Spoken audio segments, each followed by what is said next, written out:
He's never been in a street fight, never actually been thrown into a trash can or any kind of shit like that. So now you're Street fight, you're fucking with somebody. Where are you from? Dog. Tell me. Okay, for I'm from example. fucking Oxnard, bitch. Okay. Tony Ferguson is an animal. An animal. Like that. He's the scariest guy at 155 in my word. I agree. In my world, because he think don't so. get tired. Yeah. That cowboy fight freaked me out. Cowboy looked like Tony had bricks in his gloves. When I'm hurt, I love it. I love that feeling because it's real. That's the most realest feeling that you could ever have, is being in pain, because everything else, happiness could be fake, crying could be fake, but pain, shit, that's real. You guys know he's a professional fighter because one, I don't want no cop to get injured. What's your husband's name? Tony Ferguson? He is a true fighter. He's an absolute warrior, but he's also taken a lot of damage. Is the rapid decline of Tony Ferguson. Time gets us all. Fortunately, that's definitely hit Tony. Tony Ferguson's time is finished. When you take damage like this, you're never gonna be same. Never ever. Even if you're Tony Ferguson.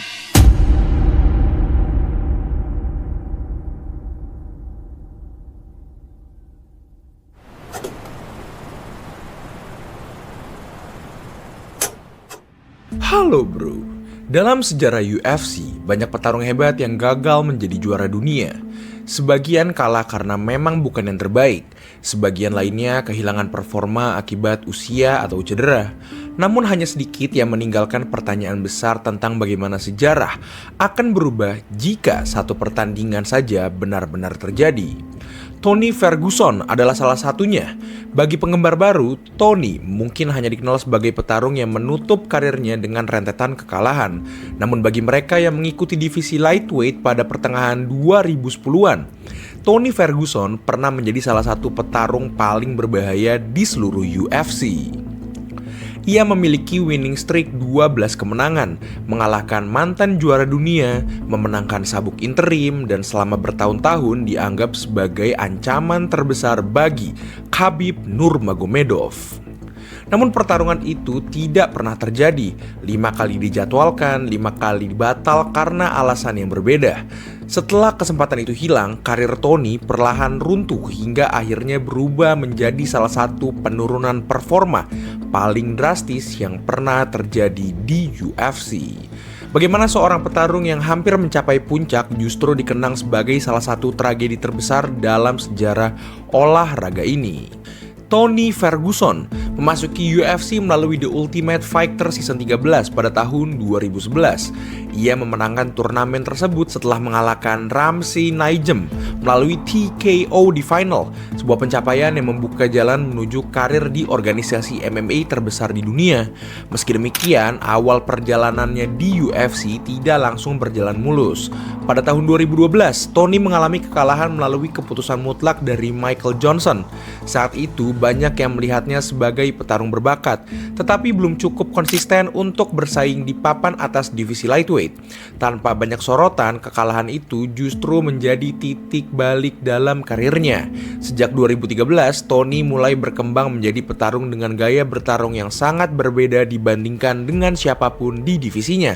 Ia tidak mengandalkan satu kemampuan yang benar-benar dominan.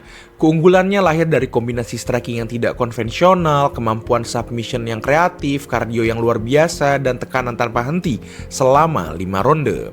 Di atas kaki, Tony menyerang dari sudut-sudut yang sulit untuk diprediksi. Jab, elbow, front kick, spinning attack, hingga kombinasi pukulan yang tampak berantakan seringkali justru membuat lawannya kehilangan ritme. Berbeda dengan banyak striker yang berusaha segera berdiri, Tony tetap aktif mencari submission dari posisi guard dan terus memaksa lawannya bekerja. Namun, kemampuan yang paling membedakan Tony Ferguson adalah caranya menghadapi kekacauan. Sebagian besar petarung elit berusaha mengendalikan tempo agar pertandingan berjalan sesuai rencana. Tony justru melakukan hal sebaliknya. Ia meningkatkan intensitas sejak awal, memaksa lawan bertukar serangan, lalu mengambil keuntungan ketika lawannya mulai kehilangan fokus. Semakin kacau jalannya pertarungan, semakin nyaman Tony bertarung. Gaya tersebut memang membuatnya menerima cukup banyak pukulan. Namun selama masa jayanya, daya tahan fisik dan kemampuan pemulihannya mampu menutupi kelemahan tersebut. Berkali-kali ia mengembalikan keadaan setelah sempat tertinggal, sesuatu yang membuat banyak penggemar percaya bahwa bahwa selama pertandingan belum berakhir, Tony Ferguson selalu memiliki peluang untuk menang. Perkembangan itu segera tercermin dari hasil yang ia raih antara tahun 2013 hingga tahun 2019. Tony mencatat 12 kemenangan beruntun, salah satu win streak terpanjang dalam sejarah divisi lightweight UFC. Yang membuat pencapaian itu begitu istimewa bukan hanya jumlah kemenangannya, tetapi juga kualitas lawan yang berhasil ia kalahkan. Dalam rentetan tersebut, Tony mengalahkan nama-nama elit seperti Rafael dos Anjos, Edson Barbosa, Kevin Lee, Anthony Pettis, dan Donald Cerrone. Sebagian merupakan mantan juara dunia, sementara lain berada di jajaran penantang teratas ketika menghadapi Tony. Di salah satu divisi paling kompetitif dalam sejarah UFC, ia perlahan berubah dari pemenang The Ultimate Fighter menjadi petarung yang paling dihindari di kelas lightweight. Pada puncak performanya, banyak analis dan penggemar menilai hanya ada satu pertarungan yang benar-benar layak untuk dibuat, yaitu Tony Ferguson melawan Khabib Nurmagomedov. Bukan hanya karena keduanya berada di puncak divisi, tetapi karena mereka mewakili dua filosofi bertarung yang sangat berbeda. Khabib mendominasi lawannya melalui kontrol, disiplin, dan wrestling yang nyaris sempurna. Tony mengalahkan lawannya melalui tekanan tanpa henti, kreativitas, dan kemampuan berkembang di tengah kekacauan. Pertemuan mereka dipandang sebagai benturan dua gaya yang belum pernah benar-benar diuji satu sama lain. Sayangnya, justru pertarungan itulah yang kemudian berubah menjadi salah satu what if terbesar dalam sejarah MMA. Pada pertengahan tahun 2010-an, divisi lightweight UFC memiliki dua petarung terbaik yang belum pernah saling berhadapan. Di satu sisi ada Khabib Nurmagomedov, petarung yang membangun dominasinya melalui wrestling, kontrol posisi, dan rekor yang belum pernah ternoda. Di sisi lain ada Tony Ferguson, sosok yang dikenal karena gaya bertarungnya yang tidak terduga. Ia tidak mengandalkan kontrol, melainkan tekanan tanpa henti, kreativitas, dan kemampuan tetap berbahaya dalam situasi paling kacau sekalipun. Perbedaan gaya inilah yang membuat duel mereka begitu dinantikan. Hampir semua lawan Khabib berusaha menghindari grappling dan mempertahankan pertarungan tetap berdiri. Tony justru berbeda. Ia bukan petarung yang takut bertarung di bawah. Dari posisi guard, ia tetap aktif mencari submission, melancarkan elbow, dan memaksa lawannya untuk terus bekerja. Karena itulah banyak analis dan penggemar menilai Tony sebagai salah satu petarung yang secara gaya memiliki peluang memberikan tantangan unik kepada Khabib. Pertanyaan besarnya bukan sekedar siapa yang lebih kuat, melainkan gaya bertarung siapa yang akan memaksa lawannya keluar dari zona nyaman terlebih dahulu. Itulah yang membuat Tony Ferguson melawan Khabib Nurmagomedov dianggap sebagai salah satu pertarungan paling dinantikan dalam sejarah UFC. Bukan karena rivalitas pribadi atau juga bukan karena keduanya sering saling menyerang lewat kata-kata, melainkan karena tidak ada seorang pun yang benar-benar tahu bagaimana hasilnya. Sebagian menjagokan Khabib karena dominasinya yang nyaris sempurna. Sebagian lainnya percaya kreativitas, kardio, dan kemampuan submission Tony bisa menjadi ujian terberat dalam karir sang juara. Perdebatan itu berlangsung selama bertahun-tahun, namun semakin besar antusiasme publik, semakin sering pula harapan tersebut tertunda. Tanpa disadari siapapun, duel impian itu perlahan berubah menjadi salah satu kisah paling ironis dalam sejarah UFC. You booked Khabib Nurmagomedov versus Tony Ferguson to fight. I think you once told me you would never book again. Here we are, the fifth one. You feeling confident? You feeling good? You know, Tony keeps doing what he's doing. You can't deny Tony this fight. Tony deserves this fight, and hopefully this one happens. Khabib has said it's the most important fight in UFC history. His father has said the same thing. How would you characterize the significance of a fight between Khabib and Tony? The way that you can gauge how big and how meaningful a fight really is through the fans. Fans are going crazy for this fight. Fans want to see this fight, so it's a big one. It's a big one. It's very important. You know, a lot of people believe that Tony Ferguson is the guy to beat Khabib. We're gonna find out. Setelah membangun salah satu win streak terbaik di divisi lightweight, Tony Ferguson akhirnya berada di ambang pertarungan yang selama bertahun-tahun dinantikan publik. Di sisi lain, Khabib Nurmagomedov terus mempertahankan rekor tak terkalahkannya.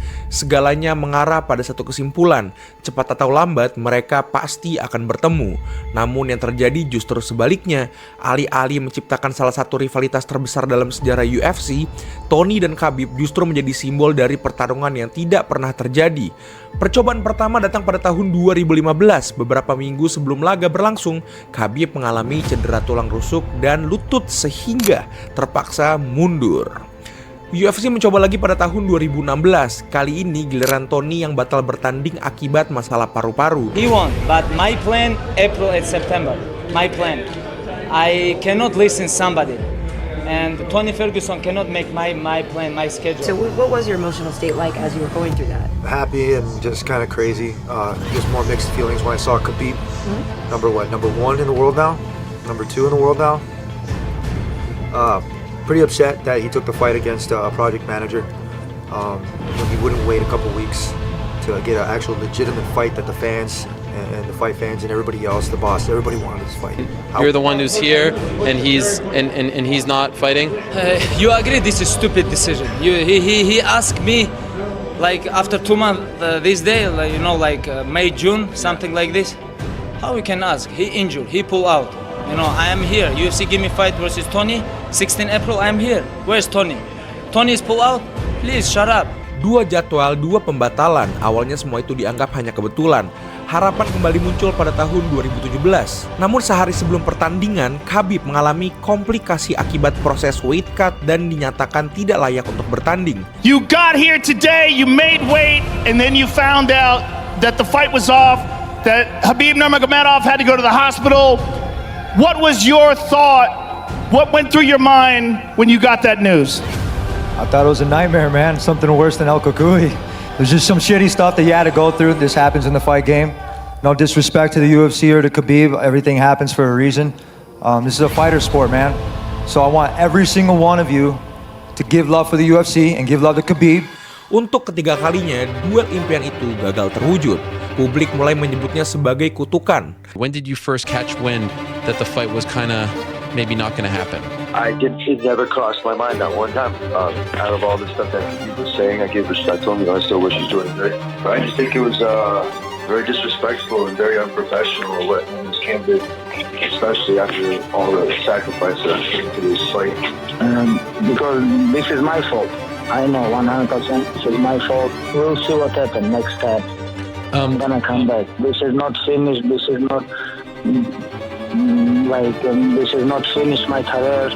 I'm gonna fix my body and come back. Meski begitu, UFC kembali mencoba pada UFC 223 di tahun 2018. Segalanya berjalan sempurna hingga beberapa hari menjelang pertandingan.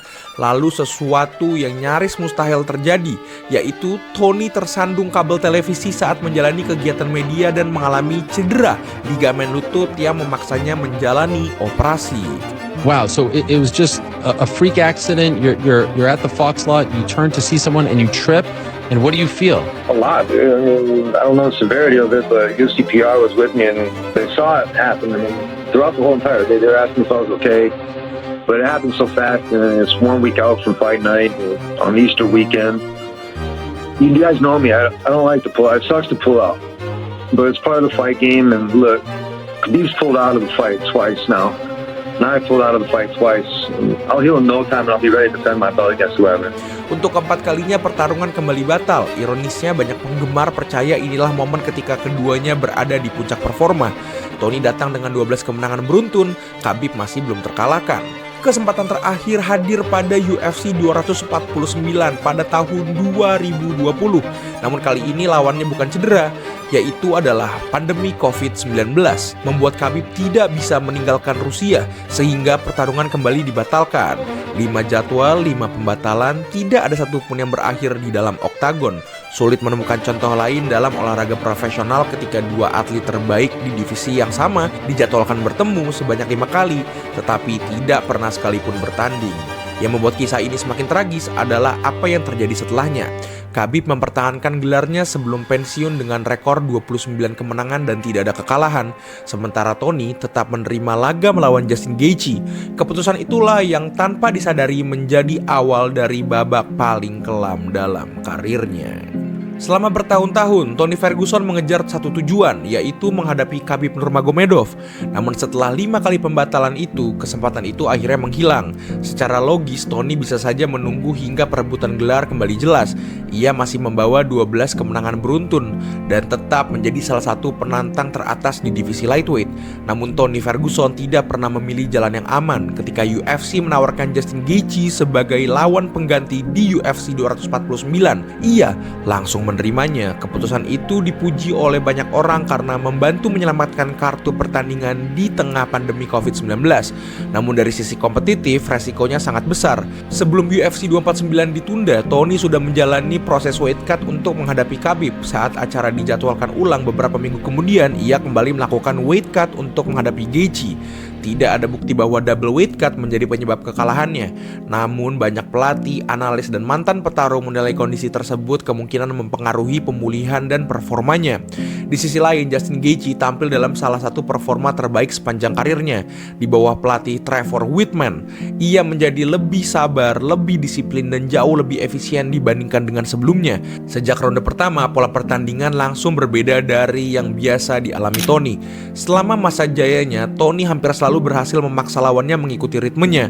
Namun kali ini justru Gaethje yang mengandalkan tempo. Ia menjaga jarak, memanfaatkan jab, dan menghukum hampir setiap kesalahan Tony dengan pukulan yang bersih.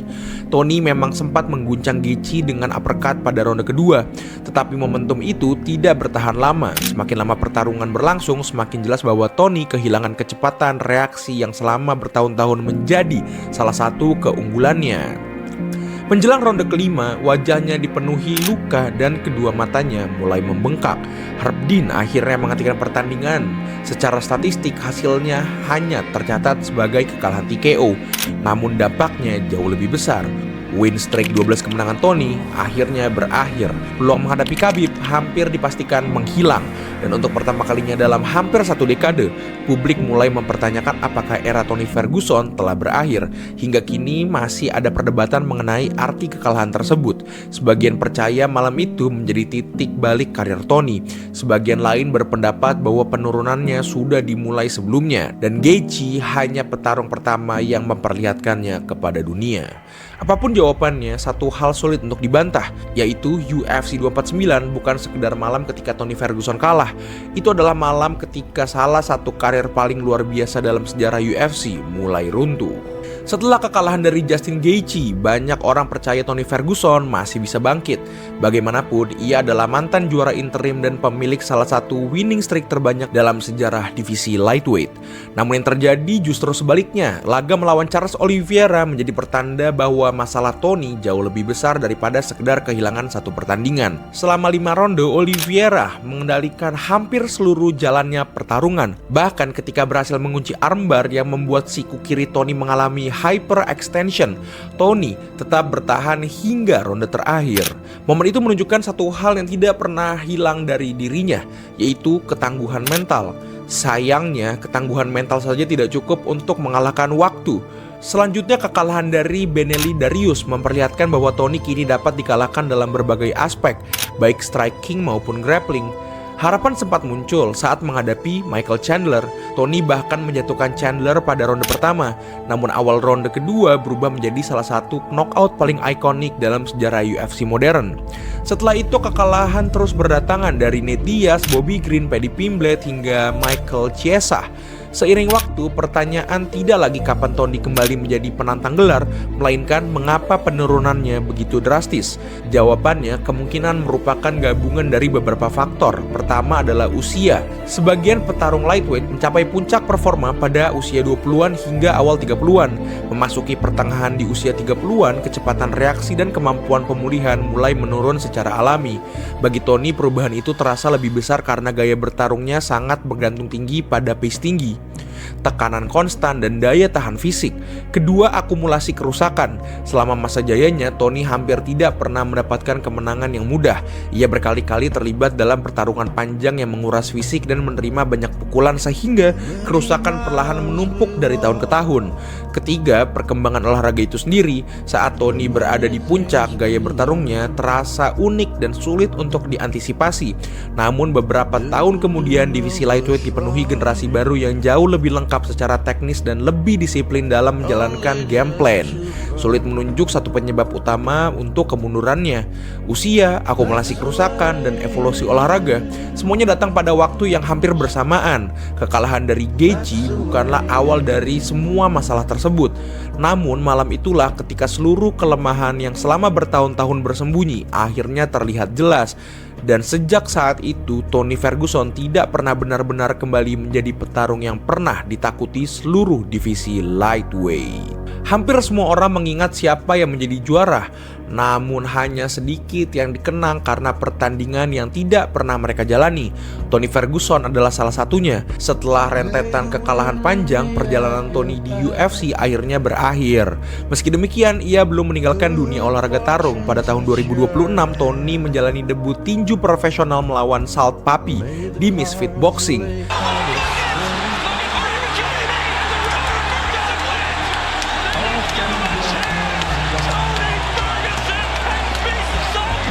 Satu hal tetapi tidak berubah, yaitu Tony Ferguson tidak pernah berhenti bertarung.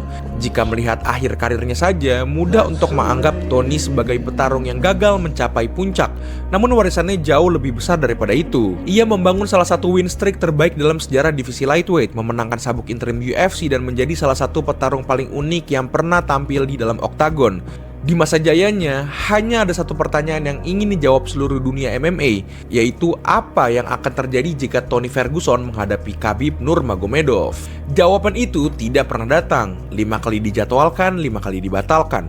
Dan ketika kesempatan itu akhirnya benar-benar hilang, sejarah ikut kehilangan salah satu petarung terbesar yang pernah direncanakan. Mungkin itulah alasan nama Tony Ferguson masih terus dikenang. Bukan semata-mata karena kemenangan atau kekalahannya, melainkan karena ia menjadi bagian dari pertanyaan terbesar yang tidak pernah memiliki jawaban.